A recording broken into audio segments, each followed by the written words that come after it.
यहाँ एक प्राचीन पिरामिड के मकबरे की खौफनाक और लंबी डरावनी कहानी है।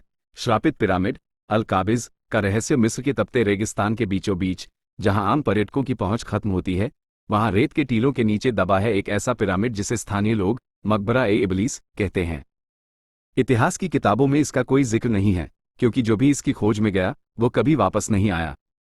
एक वर्जित खोज साल 1940 की बात है। एक सनकी पुरातत्वविद आर्कियोलॉजिस्ट विक्टर साल्वाटोर को एक पुरानी पांडुलिपि मिली। उसमें एक ऐसे फिरौन फैरो का जिक्र था जिसने अमर होने के लिए अपनी आत्मा शैतान को बेच दी थी। विक्टर अपनी टीम के साथ उस जगह पहुंचा और हफ्तों की खुदाई के बाद उन्हें पिरामिड का मुख्य द्वार मिल गया। द्वार पर काले पत्थरों से खुदा था। यदि तुम सूर्य की रोशनी के शत्रु हो तभी भीतर कदम रखना, क्योंकि यहां से लौटने वाले के शरीर में प्राण होंगे पर रूह नहीं। विक्टर ने इसे महज एक अंधविश्वास माना और भारी पत्थरों को डायनामाइट से उड़ा दिया। भीतर का सन्नाटा और बदलती दीवारें जैसे ही टीम अंदर दाखिल हुई, मशालों की रोशनी में दीवारों पर बनी नक्काशी हिलती हुई महसूस हुई। वहां की हवा में सड़ी हुई लाशों और प्राचीन रसायनों की गंध थी। पहला हादसा, टीम का एक सदस्य मार्कोस एक दीवार के पास खड़ा था। अचानक दीवार के पत्थर किसी द्रव लिक्विड की तरह नरम हुए और मार्कोस को अंदर खींच लिया। इससे पहले कि कोई कुछ समझ पाता, दीवार फिर से सख्त हो गई। मार्कोस का सिर्फ आधा चेहरा पत्थर से बाहर निकला हुआ था, जिसकी आंखें फटी की फटी रह गईं। जिंदा मम्मी। जैसे जैसे वे गहराई में उतरे, उन्हें ऊंचे चबूतरों पर पट्टियों में लिपटी मम्मी दिखाई दी। अचानक सन्नाटे को चीरती हुई पट्टियों के फटने की आवाज आई। वे मम्मी हिली नहीं, लेकिन उनकी बंद आंखों से काला खून बहने लगा। वक्त का भ्रम। टीम के पास घड़ियां थी, लेकिन उनके कांटे पागल की तरह घूमने लगे। उन्हें अंदर गए सिर्फ 1 घंटा हुआ था, लेकिन उनके शरीर भूख और प्यास से ऐसे तड़पने लगे जैसे वे महीनों से वहां कैद हों। शासक का कक्ष, द किंग्स चेंबर। अंत में वे मुख्य कक्ष में पहुंचे। वहां सोने का कोई खजाना नहीं था। बीच में एक विशाल काला ताबूत सार्कोफेगस रखा था, जो इंसानी हड्डियों से बना हुआ प्रतीत होता था। विक्टर ने लालच में आकर ताबूत का ढक्कन खोल दिया।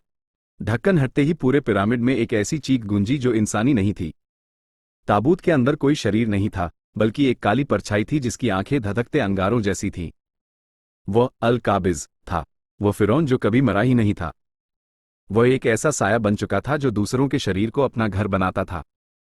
खौफनाक अंत, पिरामिड के अंदर की मशालें एक एक करके बुझने लगी। अंधेरे में टीम के सदस्यों के चिल्लाने की आवाजें आने लगी। ऐसा लग रहा था जैसे कोई अदृश्य तलवार हवा में चल रही हो। विक्टर ने भागने की कोशिश की, लेकिन वह जिस भी गलियारे में जाता, दीवारें खुद ब खुद बंद हो जाती। तभी उसे अपने पीछे एक ठंडी सांस महसूस हुई।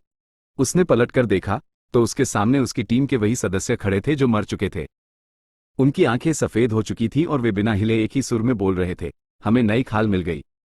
आज की हकीकत कहा जाता है कि आज भी कभी कभी रेगिस्तानी तूफानों के बाद वह पिरामिड रेत से बाहर निकल आता है। कुछ स्थानीय बदुओं बेडुइन्स का दावा है कि उन्होंने रात के वक्त पिरामिड की चोटी पर एक आदमी को खड़े देखा है, जो आज के जमाने के कपड़े कोट पैंट पहने हुए है और हाथ में एक पुरानी टॉर्च लिए हुए है। शायद वो विक्टर है, जो अब उस पिरामिड का रक्षक बन चुका है और अगली शिकार टीम का इंतजार कर रहा है। दोस्तों, अगर आपको ये खौफनाक कहानी पसंद आई हो तो इस वीडियो को लाइक करें और ऐसी ही और रोमांचक कहानियों के लिए हमारे चैनल को सब्सक्राइब जरूर करें। बेल आइकन दबाना न भूलें ताकि अगली कहानी का नोटिफिकेशन आपको सबसे पहले मिले। कुछ छोटे विकल्प। कहानी अच्छी लगी हो तो चैनल को सब्सक्राइब जरूर कीजिएगा। ऐसी ही और डरावनी कहानियों के लिए जुड़े रहें और चैनल को सब्सक्राइब करें। अगर आपकी रूह कांप गई हो तो चैनल को सब्सक्राइब करके अपना सपोर्ट दिखाएं।